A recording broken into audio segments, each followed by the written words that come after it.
дәл қазір көз тимесін командасының крашы, ойыншысы, әншісі, бишісі, бір сөзбен айтқанда Шапағат Орынбаев отыр. Қош келдің, Шапағат. Қош көрдік. Шапағат, мен жаңа өзім дайындалып отырып, ойланып отырмын да, мен әртүрлі Шапағат таниды екем негізінде.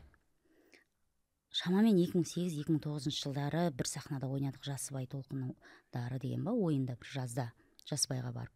Сол кезде мен кәдімгі жас жігіт, бозбала, краш Шапағатпен танысқан едім. Қыздың бәрі ғашық, біздің командада да ондай қыздар болған деген сияқты. Одан кейін уақыт өте келе 13-14 жылдары біз әріптес болдық. Ол кезде мен ізденісте жүрген маман Шапағатпен таныстым. Енді міне дәл қазір алдымда ақыл тоқтатқан аға Шапағат отыр. Өзің жалпы қалай сезінесің? Жүрегің жас па әлі? Қазір таңда ма? Уақыт деген өте зымырап өтеді ғой. Мен әр туған күнде ғана есіме түсіремін, жасымыз әжептерге кеп қалғанына. Сосын екінші несінде қазіргі уақытта Қазақстанға үлкен жұмыстарды жасап, танылып жатқан інілеріміз аға деген кезде деп қаласында, сонда мен уже әжептәуір жаста екенмін ғой деп. Жалпы жасты еске ала беру ол не? Жақсы нәрсе емес. Демек жүрегің әлі жас. Иә. Қазір енді айтып жатырмыз ғой, 40-қа толды, бәлен түгілен аға деп, бірақ мен сіздерге бір құпия ашайын, бұлардың басы қосылған кезде бар ғой. Көз тимесіннің балалары толық құрамда болған кезде, бұлар кәдімгі анау 2005 емес, 2000 жылдарға кетіп қала ма, сондай кішкентай бала болып кетеді. Бастарын қосылған кезде. Неге? Ненің әсерінен ол? Орысша айтқанда энергия шығар, сондай бір энергия, сағыныш, сосын біз сөзін шыны керек көпте жолға бермейтін болғанбыз соңғы кездері. Күйбең тіршілік, жаңағыдай жанұя, негізінде әрқайсымыздың ішімізде сыр бар. Оны бөлісейін десең де бір сені тыңдап тұрған адам ба, адам емес па деген даже ойға келіп қаласың. Сондықтан да біз қосылған кезде жаңағы мысалға қазір интернет жүйесінде шығып жатырмыз ғой, сол кезде ностальгия деген комментарий болады ғой. Біз қосылған кезде өзімізде сондай болып тұрады. Айтпайсың ғой, Ерлаш ностальгия мен сен көрген деп айтпайсың ғой, бірақ ол жүректе өзімен өзі ойнап тұрады. Көрген кезде әзіл айтқың келіп тұрады, көрген кезде үйдің шаруасын айналаны ұмытып кеткім келіп тұрады. Бірақ ол қаншалықты бір шынайы емес екенін әлі өзіміз түсінбей жатырмыз. Өйткені біз андай достар емеспіз да, біріміз көрген кезде мен көлігім бар, мен мынандай дәрежеге жеттім деп айтатын да. Үйтіп айтатын адамдар сенің немесе бір қасың болады, немесе сенің бір конкурентің болады. Жалпы ол жас балалардың әңгімесі ғой. Бірақ біз бірімізге келген кезде кім қандай жағдайда болмасын, сол баяғы КВН-де мен әзіл шығара аламын деген оймен жүресің ғой. Жарысып ба, кімнің әзілі өтімдірек. Ол жарысу ешқашан бітпейді. Командалық жарыс бар. Команданың ішіндегі өзінің жарысы бар. Жаңа айтып жатсыз ғой, краш дейді, не дейді. Ол кез келген командада өзі бір типа екі краш болады, екі там даусы мықты болады, екі комик болады. Олар өздері дуэт болып жарысып жүреді. Сенің жарысатын адамың кім еді? Айбек. Қазір құдам. Вот, соны сұрайын дегем. Неге құда дейсің, Айбек? Біз жалпы өте қатты дос болдық. Айбек екеуміз доспыз да, Аллаға шүкір. Бірақ біз басында үйленетін кезде екеуміз бір үйдің қызын аламыз деп шештік. Шешім біздің ойымыз ғана болды. Аллахтың қалауымен біз екі түрлі үйдегі қызды алдық. Біреуі Шымкенттікі, Айбектікі Алматыныкі. Бірақ екеуі де сондай фанатка болған деген сияқты темада. Содан кейін не істейміз? Так, ондай болса біз әйтеуір бір туыстық, бір сүйек ұстас бауыр болып кету керекпіз деген оймен, қазір ол пока нет. Күндердің күні мен жайдан жай ғана аузыма салып жіберді сол әңгімені. Мен айттым, Айбек, менде ұл болады, сенде қыз болады дедім. Сөйтіп екеуміз құда боламыз дедім. Үлкен балаларың ба? Үлкеніміздің. Дәл солай болды. Балаң біле ма өзі? Балам әлі түсінбейтін шығар енді олар. Мен балам Майкл Джексон ата дейді кімді? Айбекті. Майкл Джексон ата. Нормально билейтін ата. Неге олай болмай қалды? Айбектің келіншегі Алтынайдың сіңілісі болмай қалды ма, әлде Гүлбинаның сіңілісі болмай қалды ма? Жоқ, мен бірінші үйлендім. көрдіңіз, осы жерде де жарыс бар ғой. Айбек сразу үйленіп кетті ғой. Сразу андай даже сондай жерде андай не бар да. Ол уже қанға сіңіп кеткен да екеуміздің арамызда. Бірақ біз нан бөлісіп жеген кезде, біз бір-бірімізге бір дискуссия, әңгімеге келген кезде, ой бөліскен кезде біз бірдейміз. Біз вообще бір-бірімізді не қылмаймыз. Қатты көңілге қараймыз. Мен кейде бір шатақ нәрсе істеп қойсам, ол бірден кешіреді. Ол бір жаңағыдай бір творчествода маған қатты қызық емес, өзінің творчествосын айтып жатса да мен қолдап отырып клипін жазып, кәдімгідей мысалға Айбектің енді сөзін шыны керек, қазір хит болып танылып жатқан әндер жоқ қой, бірақ мен мынау хит деп постоянно айтып отырамын, өйткені біз бірімізді қолдап отырамыз. Егер маған Айбек, сен направлениеңді өзгерт, мынау тебет деп ойлайсың ба деген сұрақтар вообще қоймаймын. Қойып көріп еді. Неге керісінше дос жылатып айтады деп қойып көріңіз? Бізде именно Айбек екеумізде ондай сол түсінік, жылатып айту. Бір ғана нәрсе, Айбек қазір Аллаға шүкір намазда. Сол мен кішкене намаздарым тасталып, бір нәрсе болған кезде бір рет осы жақында осы киноның барысында қатты ұрысты. Еще Алматының пробкасында ұрысты ғой. Ана бітпей кетті да баратын жеріміз. Ол да еще сөзге шешен емес қой, бір сөз айта береді да. Бірақ солай. Оның тілі шешен болмаса да жаңағы уже айтып жатқанда түсініп тұрмын да, негізі несі қандай екенін, шын ниетпен екенін. Бір қарағанда Айбек ең араларыңдағы ерке, бір жеңілдеу адам сияқты да, бірақ егер шындап сендерді зерттейтін болсақ, араларыңдағы ең ақылдысы Айбек сияқты ма деп қалдым мен. Ең ақылдысы Айбек.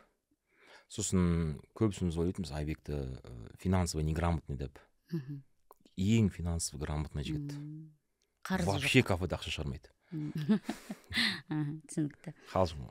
Марат, Ералаш, Дәнекер. Енді біздің Достаев Марат жалпы табиғаты бөлек адам. Достаев Маратпен енді сөзін шыны керек бір жеке өзімен қалып қана бір сырласып отырып қалатын кездер болған бұрын. Сол кезде ғана бүйтіп отырып сөйлессек, Маратпен былай достық жайында қатты әңгіме бола бермейді. Бірақ мен съемка кезінде байқадым, сен кеп, біздің капитан не дейді екен, қатты жаңағындай құрметтейтініңді байқадым. Иә, Мараттың талантын мойындаймыз. Марат бізде капитан. Енді ол андай да өзі түйірде ғана жетіп аламыз. Соның ішінде хотя бы мен кеп деп айтып жүрген шығар деп ойлаймын. Оның үстінен біз Марат екеуміздің КВН-дегі тарихымыз, біз ол өзінің мектебінің капитаны болды, мен өзім мектебім капитаным болды. Одан кейін ол бізді көстемесінде капитан болды. Содан кейін бір әйтеуір птичка ретінде бүйтіп қойып кететін болу керек қой. Маратты бәрі Марат дейді, Марич дейді, басқа дейді деген сияқты. Мен кеп деймін, бір оның да мен осылардың капитанмын деген бір как бы жастымыз ғой, бірақ осы неде статусым осындай дегенді кішкене біліп жүрсін деген сыйластық ол. Сол ғой. Ерлаш досым.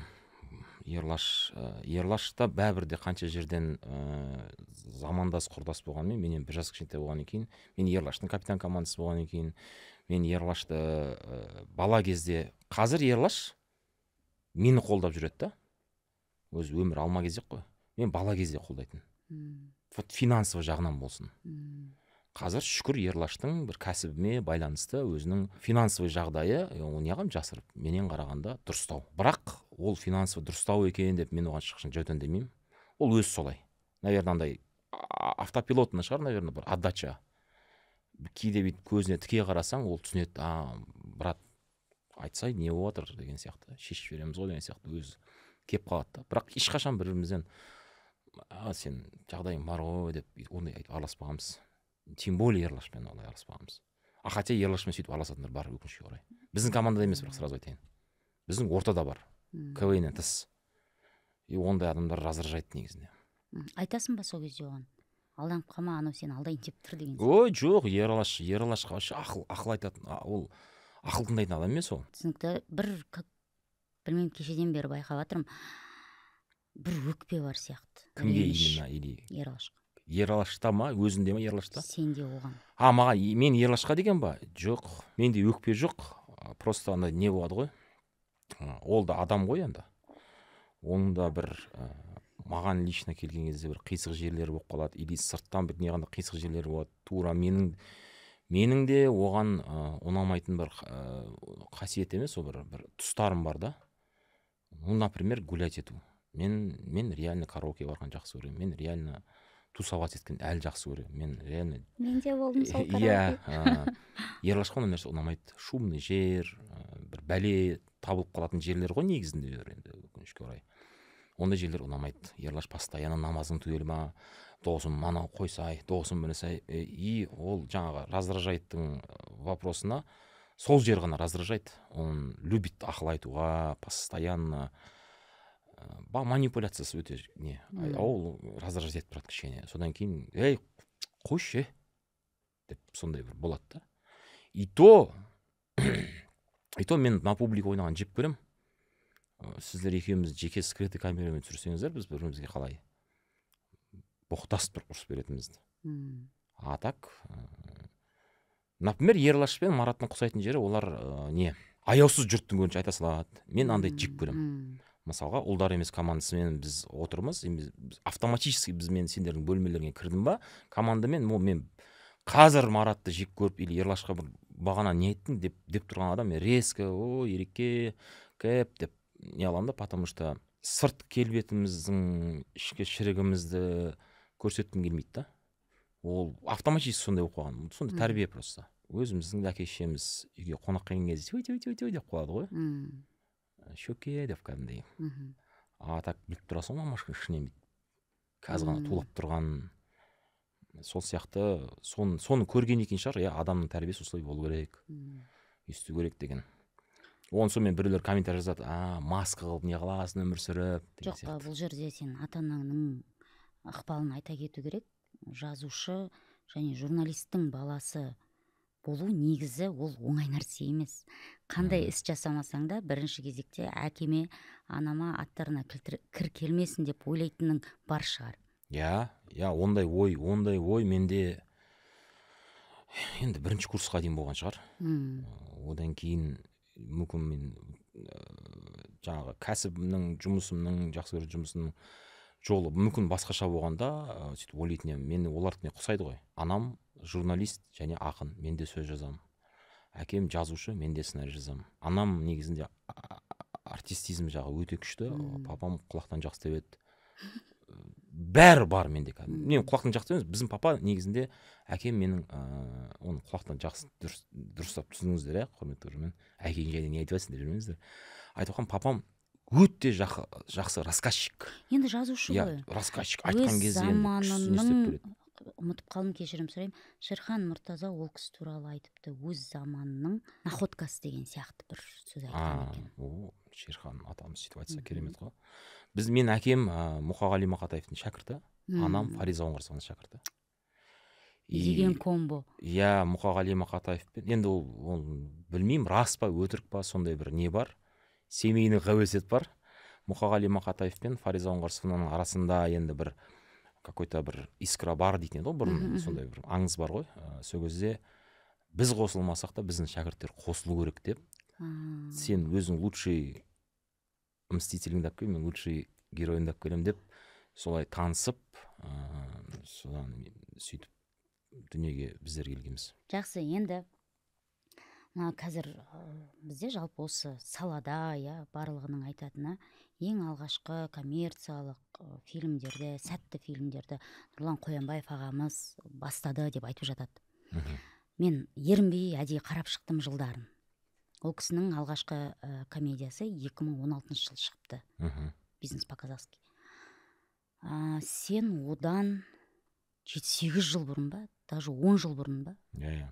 Алғашқы фильмдерін түсіріп, және оның ол кезде ондай түсінік болған жоқ, касса деген.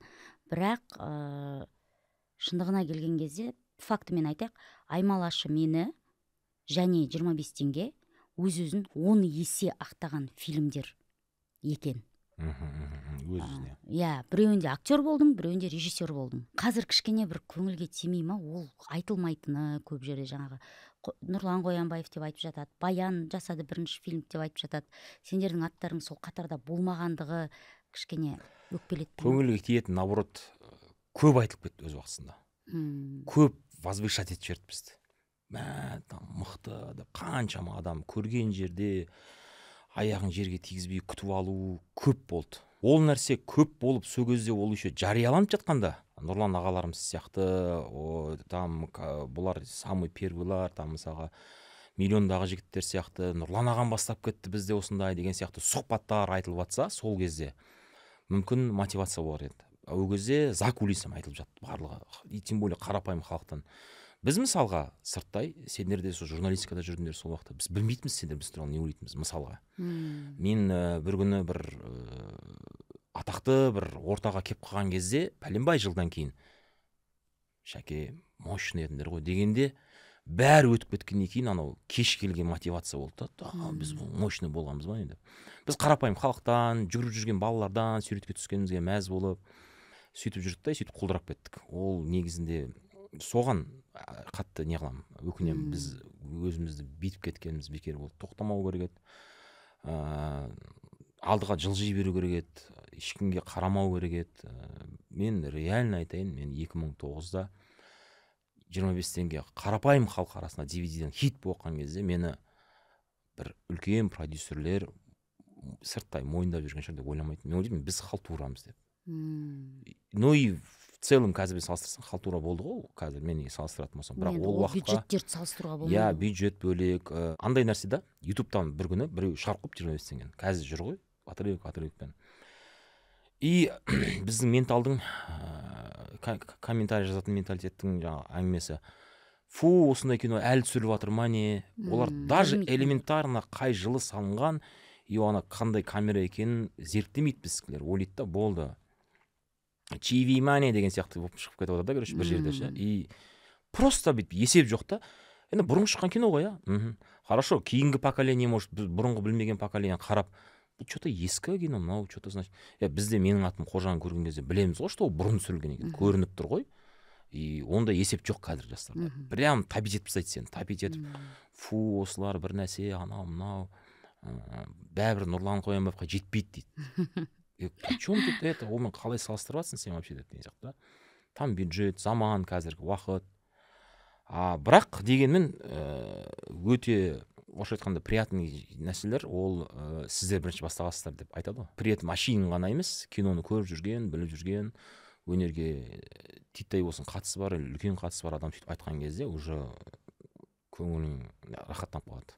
Жаңа өзің айтып қалдың ғой, біздікі халтура сияқты деп. Сен қандай режиссерсің? Сен өзінің қалағанына жеткен, өзін дәлелдеген режиссерсің ба, әлде халтура түсіріп жүрген режиссерсің? Мен мүмкіндік алмай жүрген режиссермін. Бұрыннан бері постоянно мүмкіндіктен айырылып қалатын немесе аламайтын. Оның тұстарында мен өзімнің қателігіміз бар, өзіміздің біз Шымкент вуд боламыз, Жайдарман деген бір 5-6 жыл Шымкентте жатып қалғанымыз, сол үшін күрескеніміз, сол үлкен андай кино бизнестегі, шоу бизнестегі есебіміз дұрыс емес, сол қателік болды да. Оны өзіміздің кесірімізден бар. Жас болдық, забойға кетіп қалған кездер болды. Жас болдық, жаңағыдай халықтың шапалағына масайып қалған кездер болды, кайфовать еткен кездер болды. Бойдақ болдық, әрбір сұлу қыздың жам деген вечеріне бара беретін сайқалға айналып кеттік. Ол рас, біз сайқалға айналып кеттік бір уақыттары. Осы екен ғой, мынау өмір, шоу бизнес деген, танымалдылық деген. Хотя қалтамызда көк тиын жоқ, әркімнің бізді ресторанда, клубта счетымызды төлеп бергенімізге мәз болып, атақты екенбіз, значит, атақты адамдардың бәрі сондай шығар деп жүрген кезде, жаңа поколение, жаңа шоу бизнес шықты. Көп әртістер тойдан емес, концерттен, кинодан ақша тауып отқан кезде, сен жай ғана таксимен түсіп, или немесе жай ғана Hyundai акцентпен түсіп отқан кезде, біреу Land Cruiserмен кеп тоқтаған кезде сезіне бастадық. Біз сонда ақшасыз жүрген әртіспіз ба деген сияқты да. Уақыт өтіп кеткеннен кейін барып, Алматы бірден дамып кетті. Алматы бірден кетті, кинодан кино. Оған уже елігіп артынан келейін десең, оларға зачем там Шапағаттың или Жайдарманның балаларының киносы? Оларға қазір действительно істеп жатқан Нұртас Адамбай керек болды. Түсінікті, мүмкіндігі болмаған режиссермін дедің ғой. Мүмкіндігі болмаған. Енді былай сұрайыншы, сол жастарды көріп жүрген кезде, жаңағы кейіннен шыққан, Алматы дамып жатқан кезде андай бір ой болды ма? Мен қашан шығам өйстіп деген. бір іштей шықсам екен тезірек, түсірсем екен бірдеңе деген сияқты. Көп сценарий жазып, көп адамдардың артынан жүгіретін кезеңдер болды менде. 2016-да мен түсіндім, что кешігіп барақанымызда. Көп кәдімгідей мүмкіндік біреу келеді, сонда біз андай әшейін понтоваться етіп жүрген бір бизнесмендерге жолығып жүр екенбіз ғой. Который расында оның ол фильмге ақшасы жетпейді. Әшейін бір 5-6 КамАЗы бар, немесе андай бір 5-6 бутигі бар базарда, орында. И болды, сол мен кино түсіремін дегенге бара бергенбіз ғой. Энергиямызды бере бергенбіз, сене бергенбіз. Анау айтады ғой, құладың ба, қайып тұр, ізде деп ше. Біз уже құлап қалатын адамға заранее бара бергенбіз ғой. Сен құлап тастайтын адамға бара бергенбіз. И солардың кесірінен, прямой айтылған, солардың кесірінен біздің спонсор болмайды киноға. Спонсор деген жоқ біздің Қазақстанда. Тек әншілерге ғана спонсор болады деген сондай вилдик шығартып алдық та өзімізден өзіміз. Хотя бар екен ондай спонсорлар. Мысалы таңғаламын, Рамазанның жап-жас болып, жап-жас. Қайда баяғыда мен енді ешкімге айтпайсың, бірақ іштей мен 25 жасымда кино түсіріппін. Мен ең жас режиссер екенмін Қазақстанда деп өзіңді сондай неғасында успокоить етіп, күшті, жақсы нәтиже, ол бұндай рекорд ешкім ұрмайтын шығар деп жүрсең, 22 жасар балдар стадион жинап отыр. 19 жасар балдар астына қандай көлік мініп алып, мобилографтары бар, командасы бар, там менеджер бар, директорлері бар да. И қарайсың да, ё-моё, немене мәз боласың деймін да, вообще немене өзінше болғасың кезінде деймін да. Олар еще при этом шығып сразу ақша тауып отыр. А біз шығып 10 жылдай ақша таппай жүрдік. Әшейін просто эфир үшін. Баяғыда шоу-бизнес тек қана эфир үшін еді. Эфир болса жетіп бара беретініз. Қазір жастар интервьюға шақырсаң ақша сұрауы мүмкін да. Мүмкін, ты чё, Зарина, мен сенің интервьюіңнен миллиард жинап беремін деп отырып, өзінің условиясын қойып отырады да. Біз баяғыда қайта сендер хит себебін құтқарып қалдыңдар ғой, бізді сол жерде болып қалып, осы КВН әлеміндегі достар, замандастар болған екен. Ол сендер болмаған естісіңдер. Кім бізді жақта шақыратын еді деген сияқты да. Ал сырт көзбен қарасаң, хитлайнерде постоянно Шапағат, постоянно там Айбек. Сырттай біз, действительно айырып жүрген, сол уақыттың Садыры болып жүрген, или там Калифорниясы болып жүрген болып жүреміз да, краш болып типа. Но қайтып сол хит ТВ-ден шыққан екен, білдіртпей бұрышқа барып, ең арзан таксиге кетіп қалатынбыз да. Или просто тупо жай қоятынбыз дворлардың арасымен. Асқазаның пустой, басыңа бір кино салып алып, кетіп баратасың, болды. И все. Неге ең құрмағанда әлеуметтік желіде белсенді болмадыңдар? Соны ұстап қалмадыңдар да? Сапожник без сапогов деген бар қосты. Тура сондай болдық қой біз. Элементарно мен даже режиссермін да, мысалға. Кино түсіремін, студиям бар да. Тойымның кассетасын жоғалтып алғанмын да, мысалға. Өзімнің, мысалға. Өте тупо да ол. Ол режиссердің тойы қандай болады екен деген кезде ол грандиозный съемка болу керек қой. Жоқ, сен съемкаң жоқ, просто там или фотосессияң жоқ деген сияқты сондай салғырттық нәрселер болады. Бізде оны мяу дейміз да, жаңағыдай. Мяусың ғой сен деп ше, жаңағыдай. Сол сияқты Инстаграмға келген кезде мен Инстаграмды Молданазармен бірге отырып ашқанбыз. Молданазарда Қиял, Құралай деген қыз бар, Аметова гримерша, ол доча деп жүретінбіз, сол деп ашып берді. Пап. Құралай. Кура мен Жадыра менің дочаларым болған. Кураның Зак күйеу балам. Зак күйеу балам, Жадыраны той шақырған, бара алмай қалдым. Сол екі қызды мен Қарағандыдан шақыртып алғам. Біз кино түсірдік, ол қыздар келді, бірден түк өте пысық қыздар болды. Кура қазір шетелде тұрады. Кура шетелде, Жадыра, Аллаға шүкір, бақытты ана болып жүр. Сол сияқты да. И сол кезде сол екі жас қыз маған папаны ашсай, папа, ты чё, давай это деп аштырып, ол кезде еще бычыт, мен вообще түсінбейді екенмін. Осы сендер келіп контентті сәл-сәл аштыңдар ғой, осы көстемесін бірексің. Оған дейін дал басалап, кәдімгі сторис түсіре саласың, біресе айта саласың. Өткенде ерінбей Инстаграмды ашып қарасам, андай ғой, пиццы, суши, бір бәле, бәрі өліп қалған әшейін реклама үшін кірген нелер, подписчиктер. Бір бәле магазин, бір нәрсе доставка дегендер да. Олар тупо кіре берген, чтобы өздеріне бір нәрсе жазылу үшін. Живой ешкім жоқ, оңай емес. И вообще подписчиктің заманы болды ғой бір уақыттар, қазір білмеймін, данный момент қандай болған осы жылдар. осыдан 2-3 жыл бұрын подписчигі көп адам болды. Ол звезда, ол кәдімгі мәдениет саласының керемет адамы, кәдімгі сондай болып кеткен ғой, өкінішке орай ше. И мен андайда жыным шығады да сондай ситуацияға. Оларға емес, ситуацияға жыным шығады да. И на принцип, жоқ, мен инстаграммен ақ көтерілмей ақ қойшы осы. Деген сияқты. Хотя ол қазіргі заманда поддерживать етіп тұратын нәрсе екен рас. Оны просто мойындау керек. Қазір мойындадың ба? Қазір мойындадым. Керек екен, иә? Керек екен. Бізде Григорий Лепс сияқты көтеріліп кетіп жатырмыз деп жұмыс ғой. Қазір жайдарман көресің ба? Жоқ. Танымайсың ешқай команданы? Андай болады, жылда финал болады ғой, сол кезде көрем. Только финалистер білем. Мысалы, последний жастардың ішінде Шәмшін танимын. Күшті домашқа, күшті не, прям молодец жігіт екен. Сосын мен өзім памятім нашар. Я білем, адамдардың аттарын жатастырасың. Адамдардың атын ұмытып қала берем. Өзіміздің осы көстемесінде соңғы оператор осы керемет жігіт Нұрайбектің атын 7 рет қателестім ғой. Білмеймін, адамның атына, телефон номерге, адреске өте нашармын. Бірақ осы екеуміздің сұхбатымызды бір 10 жылдан кейін сұрашы, мысалы, детально айтып бере аламын. Біз қалай отырдық, соткаңда жерде тұрды, полностью дизи болды, общий планда деген сияқты темалардың бәрін айтып бере аламын. Картинка есіңде қалады. Полный есінде қалады мен.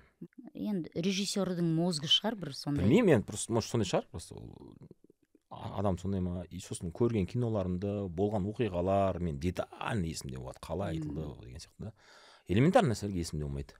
Онда давай кеттік детально еске түсірейік. Зор деген фильм түсірдің. Еркебұлан Тоқтар деген қазіргі енді сұмдық краш жігітті ең алғаш болып фильмге түсірген сен. Бірақ оның сөзінде байқасам, ол басқа адамдарды айтып жүр, сенің атыңды атамады. Бір андай жай ма бұнікі деген сияқты, бір обида болды ма? Жоқ, ол рас айтып тұр. Үлкен киноға басты рөлге мен түсіргем. Соны айтпайды ғой енді. Ал ол үйткені прямой одан келген жоқ та, ол Топ-томпақ деген клипке түсті. Ол БН тобының клибінде Адина Бажан мен Еркебұлан Тоқтар екеуі клиптің ішіндегі главный рөлдерді ойнады. Антагонист ойнады деген сияқты. Ол антагонист ойнады. Сол жерден насильно Еркебұлан Молдашев деген продюсер жігіт, бірге жұмыс істедік. Зордың продюсері, Өмірайдың да продюсері. Сол, братан, кино түсіреміз, бірақ мына екеуі болу керек. Кім? Мына Еркебұлан, мына Адина деген қыз. Екеуін шақырып, кездесіп, и ол даже Еркебұлан егер бездарный талант емес, болып шыққанда да түсіретін еді, просто. Нам повезло, что ол действительно талантты жігіт екен. Ол действительно талантты жігіт, ол действительно. Бірақ баяғы Еркебұлан Тоқтар, қазіргі Еркебұлан Тоқтар қайтаға андай философский, күшті сөйлейді, мотивациясы дұрыс, намазда, тем более, и қазіргі бұрынғы Еркебұлан Тоқтарды көрсең, ойбай, понторез, самоуверенный, өте сондай мақтаншақ болатын. Бірақ қазір Еркебұлан өскен, үлкен уже семьясын бағып жатыр, түсінігі өте мол жігіт. Жақсы әзілдей салады, жақсы сөйлей алады, сөз таптары дұрыс қазіргі Еркебұлан. Бұрын понторез болып көрінетін. Андай болады, понторез, аттан бір ойнаса бір сондай ойнап беретін балдар болады. Өзінің ойнағанына уверен, сондай болып келді. Сондықтан мен ол интервьюні естігем. Конечно, енді іштей күтесің ғой. Негізінде кино әлемінде, осындай деп. Мне кажется, Еркебұлан Тоқтар ол Зор киносына разы емес. Неге? Ол разы болатын еді, егер ол содан кейін соның уровеньнен жоғары емес киноға түспей, сол бойы қалып кеткенде, ол айтатын еді, мендегі ең үлкен жоба ол Зор деп айтатын еді. Ол просто Зордан кейін үлкен жобалар көп болды да. Кстати, Еркебұлан Тоқтар полный метрге, толық метражға маған түсті, и сразу сериал 120 серия Бақытсыздар бағына опять же маған түсті. Ол қай канал? НТК-дан? Ол НТК-дан, Баспронның түсірген кезде 120 серия түсірдік. И сол кезде мен Ақыл ағамен, басқа кастингпен, Ақыл ағайын главный продюсер болды. Қаламады ол кісі, кәдімгі ойнасын деп үйтіп Еркебұлан Молдашевты тығып ортаға ше. Ол барып Ақыл аға деп, өйткені Ақыл аға мен Еркебұлан екеуі де тоже аға ретінде жақсы араласатын. Еркебұлан да за него за словечко сөйлеп, мен де, бірақ кастингте Тоқтар доказать етіп тұр, что ол сол рөлге келіп тұрған. Бірақ кейде біздің Ақыл ағамыздың несі бар, андай түк деп ұстап қояды деп үйтіп өткіздіріп. Адина Бажанды шақырған едім, бірақ Адина Бажан қазақша сөйлей алмайтын, өз отказ беріп жатты. Неге соншалықты сен усилие жасап тарттың Еркебұланды? Просто ұнайды бала. ұнайды, сол болу керек. Ол енді сол моментте еще плюс келген кастингте Еркебұланнан артық адамды көрген жоқпыз да. Артық кастинг қойып отыр ғой, таланты артық тауып тұрған адам болған жоқ та. По факту да, реально по факту. По факту таныс и по факту реально мықты ойнап тұрды. И ол алып шықты. Зор киносы ол бәрібір де бақытсыздар бағы сияқты хит болған жоқ та. Бақытсыздар бағын ауылдың түкпір-түкпірінен көріп, сол бақытсыздар бағы деген сериал жалпы біздің Қазақстанның Санта-Барбарасы сияқты, перекрестігі, современный перекрестігі. Сол жерден қаншама жұлдыздар шықты. Айгерім Қалмұратова дебют, Еркебұлан Тоқтар, Альмирасы бар, Дана Кентайың енді қазір кинода жүрген жоқ, бірақ өте қатты танылды. Нұрқанат, басқа көп персонаждар көп. Киноға өте жақсы көріп кетті. Жұлдыз Өмірғалидің өзі мысалға бірінші рет киноға келіп түсті. Қалай атып кетті. Ол сериал неге тоқтап қалды? Ол сериал тоқтаған жоқ, ол сериал просто 120 сериямен бітті. Бітті, сезон бітті. Негізі Шапағат 4 баланың әкесі, білмейтіндер үшін қызықты факт, 3 ұл, 1 қыз. Солай ғой. Есімдері? Ғаламат үлкені өзім қойғам тоже. Тендермен ұтып оны.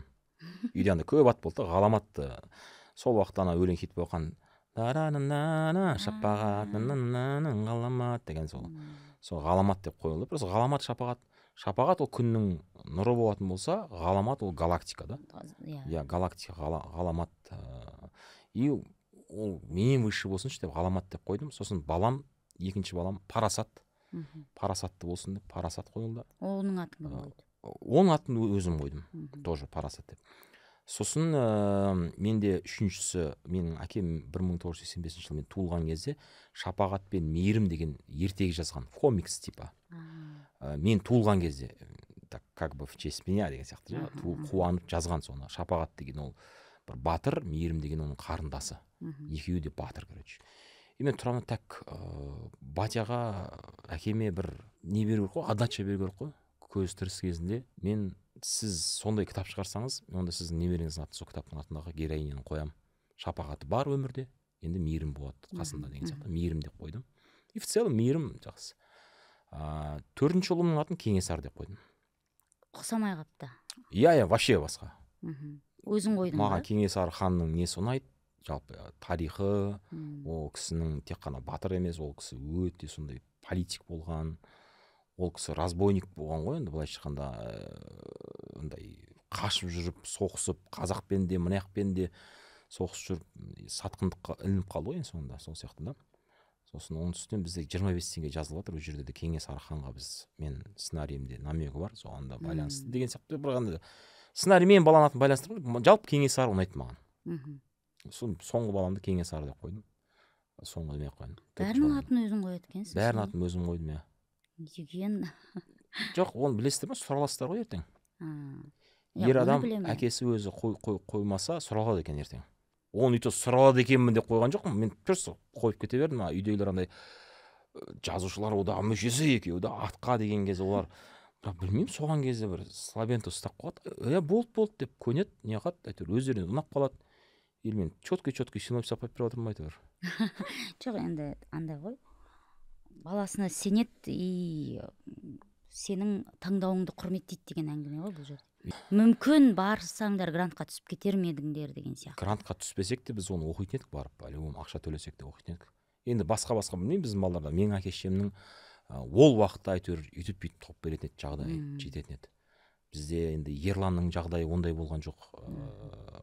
Ерлан наоборот өзінің анасына қамқор болып, тапқан ақшасын анасына алып келіп солай жасайды да, әлі күнге дейін солай жасайды да. Ол кісі пенсиядағы кісі дегендей, сондықтан да положение әртүрлі да. Егер Ерлан не үшін, енді өзінің сұхбатын айтатын шығар, не үшін нысанаға шығып кеткенін. Нысанаға шығып кеткен, ода екі причинасы бар. Қазір соңғы кездері екіншісін айтып жүр. Негізі бірінші причинасы ол гастрольдер көбейгеннен кейін анасы үйде жалғыз қалып жатты да. Бойдақ. Содан кейін оған ондай кемет. Ол уже отырып бір қалада жұмыс істейтін, күнделікті кешке таман анасына баратын шешім қабылдады да. Қазір ол басқа әңгіме жүрген деп жақсы жүрсің. Ерлан постоянно андай айтады, бір күн қарасам әртістер ақша таппай жатыр екен, сол үшін кетіп қалдым дейді да. Ол да бар шығар, бірақ мен ойлаймын, ол ана причина анасына жалғыз қалдырмау үшін ол нысанадан кетті. Ал театрдың артисті болу үшін сен жыл 12 ай гастрольде жүресің. Біз нақты фильм туралы ештеңе айтпадық Давай. әзірге. Көз тимесіннің, қазір Көз тимесін деген команда туралы айтып жатқан жоқпын, Көз тимесін фильмінің режиссерысың, және де енді шоураннер дейді ғой, площадкада сценарийден бастап араласып, одан кейін площадкада, препродакшнда, барлық жерде өте белсенді болған адамсың. Айтып тұрмын ғой, мен съемканың алдында Шапағатқа звондауға андай жаным ашып тұратын, ми ашып жатқан сияқты болып, мазаламақ қояшы лишний раз деп, андай артық сұрақтар қоймауға тырысатын.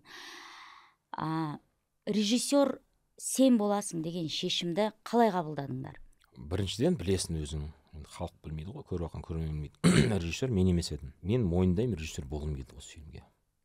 Болғым келді. Басында мен режиссер емес едім ғой. Өйткені біздің балалар маған сенбейді. Нұркен Иманқұлов мысалы 25 теңге түсейін, ген продюсер болды, ол да сенбейді маған. Біз Ернар Нұрғалиевпен сөйлестік. Ол дұрыс, өйткені мен жерде басты рөлді ойнаймын 25 теңгеде.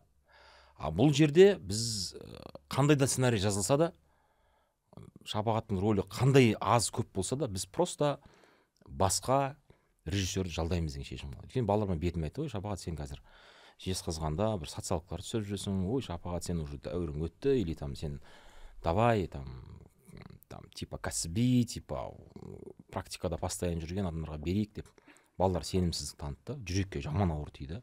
Даже андай кезеңдер болды, жігіттер өздерің білдір, түсіре білдірші деп араласқымда, ол процесске, балалармен процесске араласқымда келмеген кездер болды да.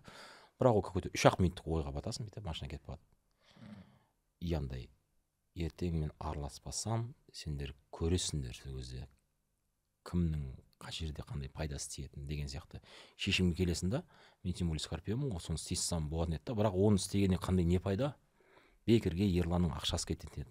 Ол 15 миллионға режиссер жалдайтын еді. Ол өзінің второй ойнап келетін еді. Ол өзінің мен малобюджетный фильмдердің королімін да, короче. И мен білем да, қалай ақшаны кішкене бүйтіп, ей, тоя тұр деуге. И мен основной уже көрдіңіз, Алматыға келген кезде сол жақтан бақылап жүрдім. Тоқтай тұр, Ерлан, мынандай нәрсе бар, мынандай нәрсе бар, мынандай нәрсе бар. Мына жерде үнемдеуге болады. Үнемдеуге болады. Мына жерде алданып қалма, не обязательно техпагин там Алматыдан келу, не обязательно мындай деген сияқты. Өзімнің көру. Не обязательно биотуалет қойып беру. Жүдә бір әртістің ренжіп қалмайды. Тауып алар бір жерден туалет деген сияқты бір. Ол за кулисами болатын комфорттар ақшаны көп жейді. Халық ол білмейді ғой мысалға. Бірақ сондай өйткені Ерланда көп ақша салып жатқан жоқ болған. Стандартный суммада салынып жатқан нәрсе. Бірақ біз сол өте көп ақша салынып жатқан качествоны істегіміз келді. Аллаға шүкір істедік те қазір. И соның өзінде біз Ануар Матчановпен бірінші сөйлестік. Ануарға рахмет, бауырым, көріп жатса, Ануар бірден жарты суммасына түсті. 15 миллион, 20 миллионға шығатын Ануарың бірден жарты суммаға түсті. Жігіттер білем, таним, көрем. Ануармен жекеде таныспыз да негізінде. Сөйтті де Ануар айтты, а чего сендер? Сен өзің түсірмейсің, сен режиссерсің ғой деді. Сосын сен де айттың, Саид айтты, иә, режиссерда. И сөйтіп жай голосование жинала бастады. И при этом есептеген кезде Ерлаш жай тығырыққа тұра бастады. Так. И жаймен уже стрелка өзімен өзі заңды түрде маған бұрыла бастады да. Бірақ Ерлаш жаман арамшы. Машина кетіп қалды, өзің болған дұрыстық қойды ба? Бірақ сол шешім шыққан күні мен Шапағаттың көзінен баяғы отты көрдім ғой. Ой, рахмет. Сол күні. Қойш, байқалды ма? Қатты байқалды. И прям ана отты көріп мен ойладым, все, кино күшті шығады деп ше. Потому что сен оған жаңағы отпен кірістің да, ана көзден деген искра шығады ғой, кәдімгідей бүйтіп. Ол сезілді, энергетически сезілді да. И режиссер киносын жақсы көріп тұрса, бүкіл команда жақсы көреді ғой ол киноны. Содан кейін андай сондай бір сезім болды, күшті кино болады деген сияқты да. Потому что сенде сол не появилось бір болады ғой. Баяғы Шапағат зажегся болды ғой, короче. Мүмкіндік қой, негізі мүмкіндік. Жалпы Алланың арқасында, Аллаға шүкір, себепкер Ерлан, айтып кетейін, Ерланға рахмет. Сонда да қырсығып жоқ, досым, мен жақсы кино шыққан қалаймын, ренжіме, көңіліңе тимесін деп қоя салуға болатын еді. Бірақ ол да давай деді, балдар. Біздің балдар, олар сразу қуанды тоже. Маратты білмеймін. Өйткені Марат та жаңағыдай көп толықметражды фильмдерге түсіп жүргеннен кейін, ол да мүмкін бір дұрыстау бір опыты барға сүйгенді деп ойлаған шығар іштей. Бірақ ол да ләм деген жоқ. Әсіресе Айбек, Донча, Азамат біздің қатты қуанды кәдімгідей. Брат деп. Өйткені мен Даниярмен де жұмыс істедім, кинода мен де жұмыс істеді. Айбек мен біледі, қанша клиптерін түсірдім. Мен Молданазармен қалай жұмыс істегенін көрген, процессті көрген адам мен қалай жұмыс істейтінімді ол уже андай күмән болған жоқ та, істейді деген. Я мен соңғы кездері социалдық фидтер, я мен соңғы кездері веб-сериалдар түсіріп кеттім, я мен ары кетсе достижением Баспродағы хит болған фильмдердің сериалын не қаншармын. И былай келгенде зор болды, ары қарай бірден 10 жылға артқа 25-тенге там мындай уже DVD-дің фильмдер болды да. Ол рас. Бірақ мен енді сериал да түсірдім, клип те түсірдім, осы ортада жүрдім, зеріктедім. И кадрды қоюда, светті қоюда бәрін ол жағын өттім да. И мен білмеймін, менде вообще не болған жоқ, андай страх, қорқыныш мойныма не жатыр. Мен наоборот прям қазір просто айтып қаш сен түсіреді деген сияқты қатты күттім. Мен Аллаға шүкір. Андай тілмен айтпасам да іштей дұға тілеп отырдым ғой. Каз, пожалуйста, анау режиссер босамай қалса екен, пожалуйста, аны қымбат айтып қойса екен, пожалуйста, ё-моё деп. Болды, шүкір. Бірақ опять же фильмнің сценарийі біз бөлініп кеттік екіге, ой бойынша. Мен вообще бір какой-то бір игровой фильм түсіргім келеді. Мен сондай стиль жақсы көремін да, игровой, экшен, комедия там. Жоқ, бірақ біз мен қаламаған нәрсе таңдалды да, бірақ соның өзінде Нұрайбекке рахмет, тағы да молодец, бір-бірімізді резко түсіністік. И біз барынша игровой фильмді, чуть-чуть мелодрама фильмді игровойға айналдырып, вот қазір ғана осы подкастында көріп келдік демо версиясын. Прям балдар 31 минуттен кейін фильм басталды. Заринаға бару керек, давай деп қарап қалсам 31 минут өтіп кеткен. Мен неге көріп қоясың? Тез өтіп кеткен ғой, Зарина, прикинь, тез өтіп кеткен ғой. А ол заңдылық, тез өтіп кетсе уақыт, значит кино қызық. Пробел жоқ. Бүйтіп біраз отырып қалып, ондай болған жоқ. Мына жер 31 минут деп қалды. Жақсы деп ойлаймын енді, бірақ әрине әлі монтаж, әлі бізде жұмыс бар, әлі әрлейміз, өңдейміз, еще мен уақытын қысқартамын по-любому, мен тағы да динамичныйға келтіруге болады деген сияқты. А так фильмде дебютанттар бар. Ерлан дебютант, уж қанша жыл мынандай командамен жұмыс істемегенге деген сияқты. Сондықтан ол сәл көрінеді, бірақ мен бүйтіп есептедім. Өзіме сұрақ қойдым да, мына киномыз мынандай болып жатыр, балдар кейбір жерлерде кешіріп қойып жатырмын, как режиссер ретінде шығарамай жатыр да, мен түсініп тұрмын. Мен даже ертең пересъем или бар актерский дайындалып кел, пересъем дейтін болсам да мен ақшаны да ойлап жатырмын. Ол кетіп бара жатыр.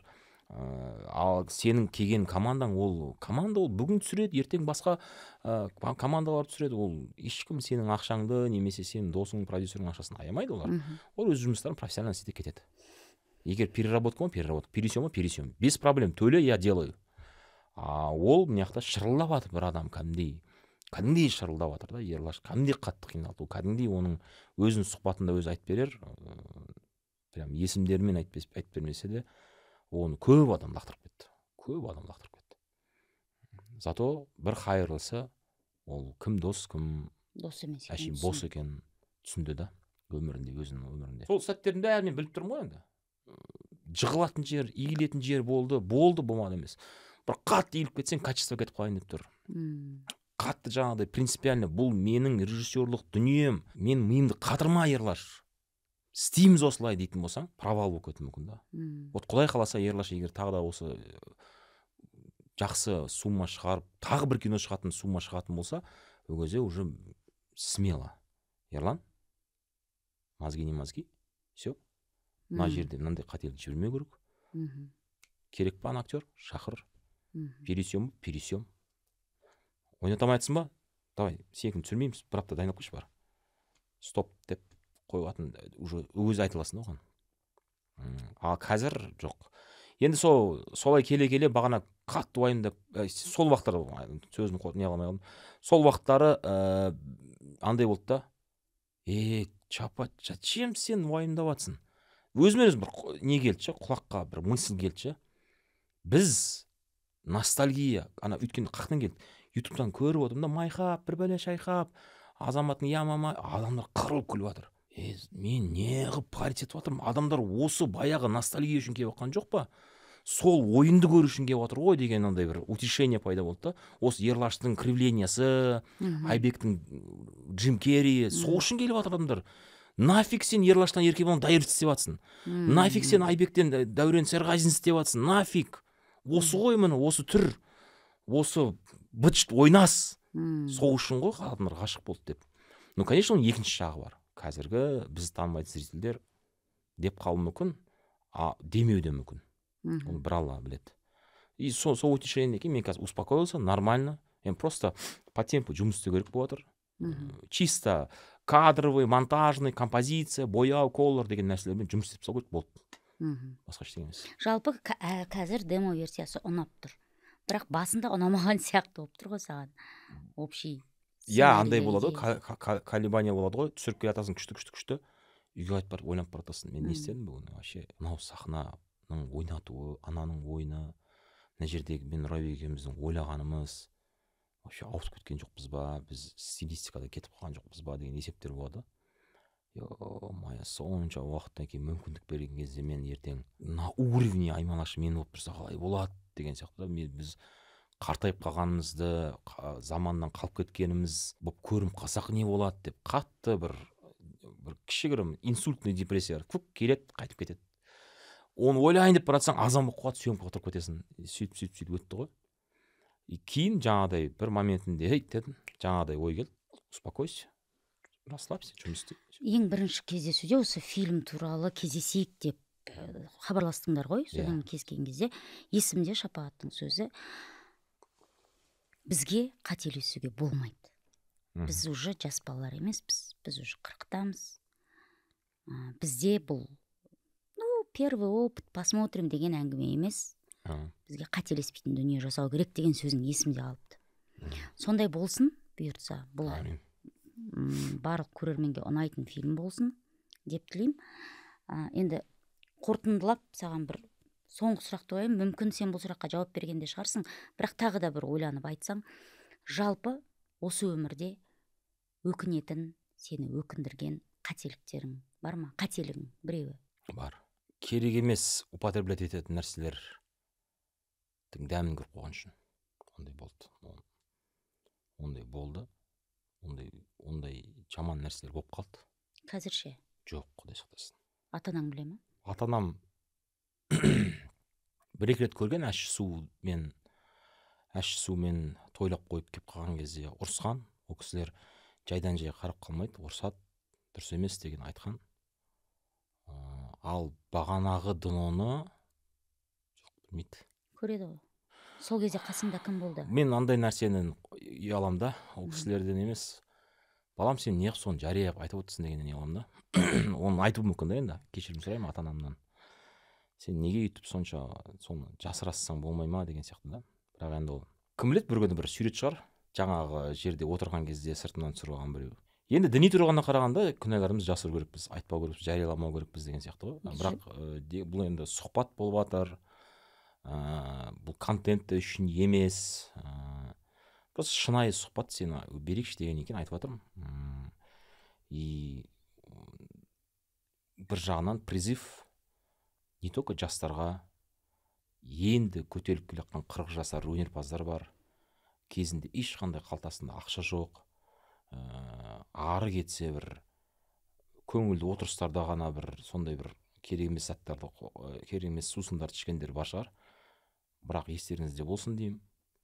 Ол бәле, ол жаман нәрсе қазір замандағы. Бәрібір алдарыңызға келеді. Сол кезде бас тартыңыздар сразу, потому что мен крутой екен, мен голливудский кинодағыдай осындай болып жатырмын ба, адамымыз ғой өмірде бір көрейік, ол қандай ощущение деген нәрсемен ол өтірік. И солай жүрген адамдардың бір кругтар болады ғой. Біреуінде көрмедім, бір-бірінің жаназасына да, немесе туыстарының, немесе тойларына да келген. Олардың бәрі сол уақытта 12 сағаттық, 2 күндік жаңағыдай марафонда жүргісі келетін таныстар ғана, өтірік мақтаулар ғана да. Истинный достарың сенің негізінде соны употреблять етпейтін достарың. Не соған жаны ашитын достарың. Келіп бетіне сапалықпен салып қалды. Малсың ба? Кім салып қалды? Кім болды ол досың? Жоқ, ондай досым салып қалды деген досым болған жоқ, бірақ опять же мен құдам Айбек оны қатты переживать етті, қатты кәдімгідей ренжіген де шығар ол, оны білген кезде. Өйткені ол ойламаған мен ондай рамкаға кетіп қалады деп ше. Құда, сен ақылды едің ғой, менің көзімше сен сондай датаво ма не деген сияқты ше. Ренжіген де болған шығар, например, да. Ондай қателік істейді деп ойламаған шығар. Бірақ енді Құдай сақтасын, сразу айтайын, ондай бір кіріп кетіп, содан зорға шықтым деген әңгіме жоқ. Дәмі көрінді, ол бәріне ұнайды. Ол жаман нәрсе бәріне ұнайды. Біз адамзатқа жақсы нәрсе ұнай бермейді резко. Біз жақсыны заставлять етіп істейміз ғой өзімізді. Жаман нәрсе резко ұнайды. Шайтан бірден баурайды. Бірден сен сол жерде алданасың. И ол бір-екі рет қайталанады, обязательно. Ол бір-ақ рет болмайды. Бірақ последствиясы страшно екен. Страшно. Абырой бірінші өте қатты түседі. Өте абыройың түседі. Мұқтаж етпейтін нәрселерге мұқтаждық қояды сен. И сенің жаңағы үстіп сүрініп құлайтыныңды күтіп жүрген адамдар бірінші біледі, короче. Каким-то образом. Даже өзің барып қаласың ғой соған алдына, солай білініп қаласың да. Басқа бір адамдардың сондай рахатына бөленіп жүресің да, короче. Сөйтіп кетіпті ғой, деген өсек деген страшно тарайды, өсек деген жерде жатпайды. Бірақ енді ондай грандиозный болып, көзге көрініп, ойбай болып кеткен моменттер болған жоқ. Құдай сақтасын, Құдай өз уақытысында тәубеге келтіртіп не қылды. Бірақ сол ситуациядан кейін бір 4-5 жылдан кейін, Аллаға шүкір, Меккеге барып келдім. Меккеге барған кезде енді прям Меккеде мынандай история болады ғой. Өнер қырындағы Ануар, менің туысым, бауырым, жиенім, жаным ашин. Меккеге барат болып шешілген кезде маған айтты: нағашы деді, Қағбаның алдына келген кезде мынандай бір лайфхак дұға бар деді. Өйткені Қағбаның алдында бірінші Қағбаны көрген кезде айтылған дұға орындалады деген бар ғой. Бірінші прям аузынан шықты, сол орындалады. Ол міндетті түрде орындалады. Сол кезде көбісіміз далбасалап қаламыз дейді. Сол кезде былай дұға ет дейді. Осы Қағбаны айналып жүрген барлық адамдардың күнәсі мен барлық адамдардың дұғасын, күнәсін кешіріп, дұғасын қабыл етші. Дұғасын қабыл етші дейді. Маған дейді. Өйткені ол жерде қаншама адам жүр да, біреу зина істеген, біреу мошенниксі, біреу тілден кеткен, біреу алдап қойған. Біздің өмірімізде 40-қа жақындаған кезде оның бәрін біз, оның неғасын жасып, бір істеп көргесін сен оны. Біреуді алдап көргесін, біреуді тәкаппарлық көрсетіп көргесін, басқаны істегесін да. И сол кезде зачем сен осы ана айтып тұр? Сол айтты, и барлық адамның арманы бар. Ол көтерілу, ата-анам аман болсын, денсаулық, үй іші, бала-шаға, байлық, жұмыс, арман. Просто сөйтіп айта сал дейді, болды, все. Сөйтіп айтасың, и все дейді. И кіріп келе жатырмын, Меккеде келе жатырмын, қазір айтамыз. Кәдімгі репетировать етіп келе жатырмын. Бір кезде ләббайканы айтып келе жатырмыз, бір кезде қажылар бастарыңды көтеріңдер дейді. Көтеріп қаламын да, короче. Резко, вот Зарина реально 3D форматта бірінші күнәм келді, зина. Кәдімгі деп қалды да, есі көз ана болды, Алланың алдында. Бейт алмайсың ғой. Сен қоятшы, мен арманым бар еді демайсың ғой. Мен не айтарым білмей, кешірші Алла дедім, бірінші. И екінші сурет, үшінші сурет, бәрі кетіп отыр ғой. Фук. И просто кешірші. Ананы айту, как будто сыртсап, қоя тұр, мен айтшы деген жоқ қой. И сөйтсем, датаво көп екен күнәмші. Датаво көп екен, бітпей жатыр ғой. Көзден жас кетіп жатыр, кешірші. Деп тұрған кезде, ал енді қажылар айналамыз деді. Қойса. Арманым бар еді ғой деп. Ой, айтамай кеттім деп ше. Сөйтіп, сондай да. И айналған кезде, жетелет айналған кезде, жаңағыда ше, почти сол предпоследнийге дейін тек қана кешіршімен жүрдім. Өйткені сол волна кеп қалды. Тек кешірім сұрау волнасы келіп атты. Сосын ішінен сөйлеп қоямын, мен Шапағат, сен бір арманыңды айтсай, қуасың ба? Мен ойлаймын да, зачем арман, когда сенің күнәларың кешірілмей кетсе өмірде деймін да. Ладно. Қоя тұр, мен великий режиссер болайыншы, өз армандарым істейтін, өз хотелкаларын жасайтын режиссер болайыншы, достатықта өмір сүрейінші деп айттың да, и өлдің да кеттің да, оказывается, ана жақта қанша багажың кешірілмей кеткен да, ол не керегі бар деген ой болды да. Дұрыс, лучше кешірім сұрай берейін, қанша титтей нәрсе кешірім сұрай берейін деп. Кейін жаңағыдай неге барған кезде ар жағында тағы да 7 круг, не кругты айналған кезде сол жақтарында уже армандадым, ойымды айттым, Алладан сұрадым. И, кстати, орындалды. Мен үлкен кино түсірейінші дедім. Осы киноны сол жақтан сұрадым. Осы киноны сұрадым.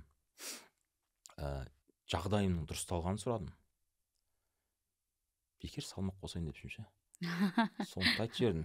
Толып кеттім, короче. Сен салмақ қоса алмай жүрген бе едің? Мен салмақ қосамадым ғой. Оның жаңағында кінәсі бар. Не только депрессия, не только ол жаңағы нәрсенің несі бар, химикаттың. Сол, а так нормально, Аллаға шүкір. Мен ол нәрседен де ұзақ уақыт кәдімгідей шықтым, күрестім, жұмыс істедім, ровный болып жүрдім, местами намазымды да еске алып жүрдім, істеп деген сияқты. Сол жалпы әңгіме. Сол кезде келіншегің қасыңда болды, кетпеді? Аллаға шүкір.